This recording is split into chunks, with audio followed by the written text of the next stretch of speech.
جاوید ملک صاحب، آپ کے نزدیک مارکہ حق کے بعد بھارت کس طرح سے سفارتی اور اسٹریٹجک لحاظ سے بری طرح ایکسپوز ہوا ہے اور اس سے اس کی سفارتی تنہائی کتنی بڑھ گئی ہے؟ جی تھینک یو ویری مچ جی. سب سے پہلے تو آپ کو بھی تمام پینلسٹ کو اور پوری قوم کو مارکہ حق کے اس 1 سال کمپلیٹ ہونے پر بہت بہت مبارک. میں سمجھتا ہوں کہ ہر پاکستانی کا جو سر ہے وہ فخر سے بلند ہے. آج ہم جب دیکھتے ہیں کہ ہماری بہادر افواج نے کس طرح جمع مردی سے جب ہمارے پر ایک جنگ مسلط کی گئی. ہم تو یہ جانتے ہیں کہ پاکستان تو کوئی جنگ نہیں چاہتا. پاکستان کی فورن پالیسی کا جو پلر ہے وہ امن اور بھائی چارہ ہے. ہم اپنے پڑوس میں تمام ممالک کے ساتھ دوستی چاہتے ہیں، امن چاہتے ہیں.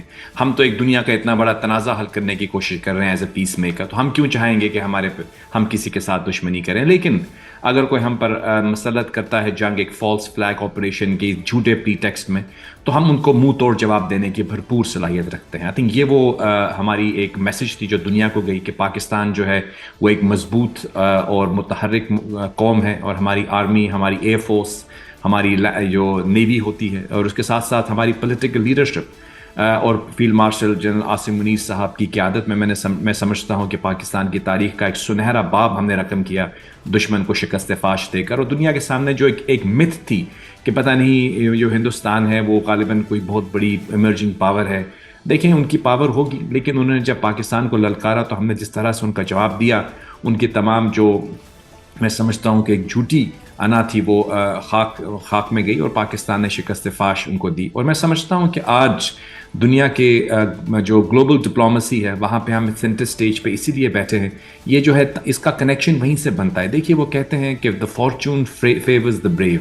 جس بریوری کے ساتھ، جمع مردی کے ساتھ ہم نے اپنے آپ کو ڈیفینڈ کیا اور پاکستان کا لوہا منوایا دنیا نے ہم کو سیریسلی لینا شروع کر دیا آف کورس. اور اس کے بعد ہم جب دیکھتے ہیں کہ وہی جو فیلڈ مارشل صاحب نے جو لنچ لیا، جس کا ذکر بریگیڈیئر صاحب بھی کر رہے ہیں اور میں بھی ہمیشہ اس کا کرتا ہوں کہ وہ میری نظر میں وہ ایک ٹرننگ پوائنٹ تھا پاکستان کی سفارتی تاریخ کا. وہاں پہ جب ان کی ملاقات ہوئی، ڈسکشنز ہوئیں، اس کے نتیجے میں ایک ٹرسٹ ڈیولپ ہوا پاکستان کے ساتھ، جو میں سمجھتا ہوں کہ آج اس کا مظہر اور اس کا جو ڈویڈنٹ ہے وہ ہم دیکھ رہے ہیں کہ جب دنیا کی اتنی بڑی ایک تناؤ جو ہے وہ ہو گیا، جس میں ہم نے دیکھا کہ تمام جو ملٹری اسٹریٹجسٹ ہیں وہ سمجھ رہے تھے کہ ایک تیسری جنگ عظیم کی طرف ہم بڑھ رہے ہیں. لیکن پاکستان کی کامیاب سفارتکاری کے نتیجے میں ہم نے یہ دیکھا کہ ہم نے نہ صرف اس جنگ کو روکا بلکہ ان ایسے ایڈورسریز کو جو کہ 47 بلکہ 50 سال سے ایک دوسرے کے خلاف تھے، ان کو ایک ٹیبل پر مرکوز کر دیا. وہ کوئی عام انسان نہیں، vice president of the US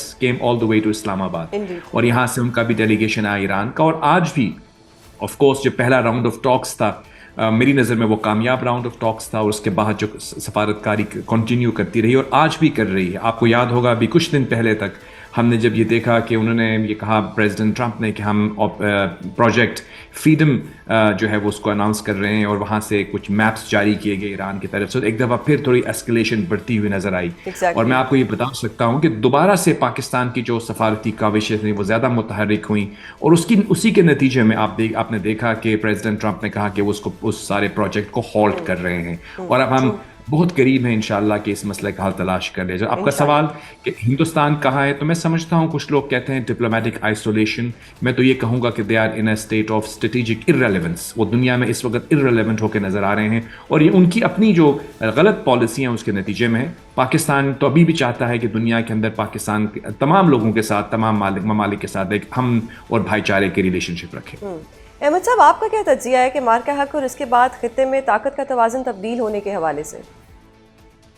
جی دیکھیں، مارکہ حق کے بعد آپ نے جو ڈیٹرنس جس طریقے سے پاکستان نے اسٹیبلش کی دنیا میں، دیکھیں مارکہ حق آئسولیشن میں ایگزسٹ نہیں کرتا. مارکہ حق بنیان مرصوص اور اس کے امپیکٹس کو سمجھنے کے لیے جو گلوبل آرڈر میں تبدیلیاں ان کو جاننا بہت ضروری ہے. دنیا 2 سے 3 ڈفرینٹ پیرلز، ڈفرینٹ لائنز کے اوپر چینج ہو رہی ہے. فار ایگزامپل دنیا میں یونی پولیرٹی جو رائج تھی پچھلے 30 سال سے، وہ ایمرجنگ ملٹی پولیرٹی میں تبدیل ہو رہی ہے.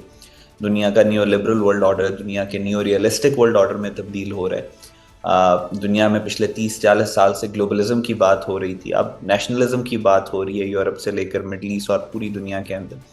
سو ان ساری چینجنگ جیو پولیٹیکل انوائرمنٹ کے اندر پاکستان کا خود کو اسٹیبلش کرنا as a net security provider, as net stabiliser, اور وہ بھی مارکہ حق کے دوران پاکستان نے جس طریقے سے انڈیا کو ڈیل کیا ہے، سو یہ بہت امپورٹنٹ ہے اس لارجر جیو پولیٹیکل ایکویژن میں. اور اس نے جو اس خطے کے اندر پاکستان کو جس طریقے سے دیکھیں، پوری دنیا میں اور اس خطے کے اندر بھی 3 فورسز، فار ایگزامپل انڈیا، اسرائیل اور افغانستان، یہ ایک ٹروئکا بنتا ہے جو اس خطے کے اندر اپنی انٹرنل جو پولیٹیکل ریلیونس کو قائم رکھنے کے لیے خطے میں ٹیررزم کراتے ہیں، دہشت گردی کراتے ہیں، کیوس اور انارکی کراتے ہیں.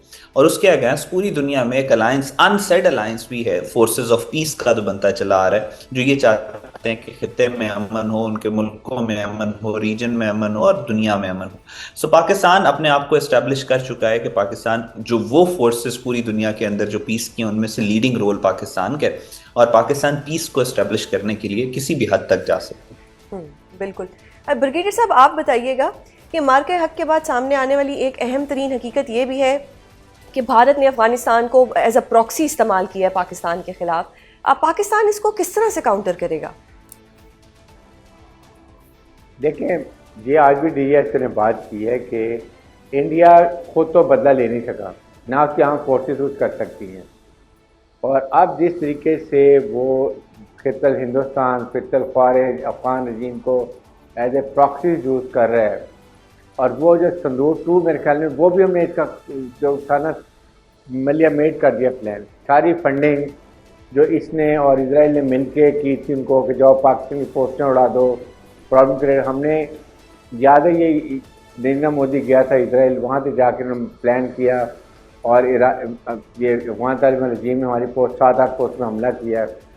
ہم نے ان کی تقریباً 50-60 پوسٹوں پہ قبضہ کر لیا، ساری پوسٹیں بلاسٹ کر کے رکھ دیں، ان کے وہاں پر ٹینک اڑا دیے، گن پولیس نے اڑا دی. کوئی 1200 کے قریب ہم نے ان کے ابھی تک، یا 1300 ان کے جو ہے نا وہ ہم نے یہ دہشت گرد مار دیے ہیں.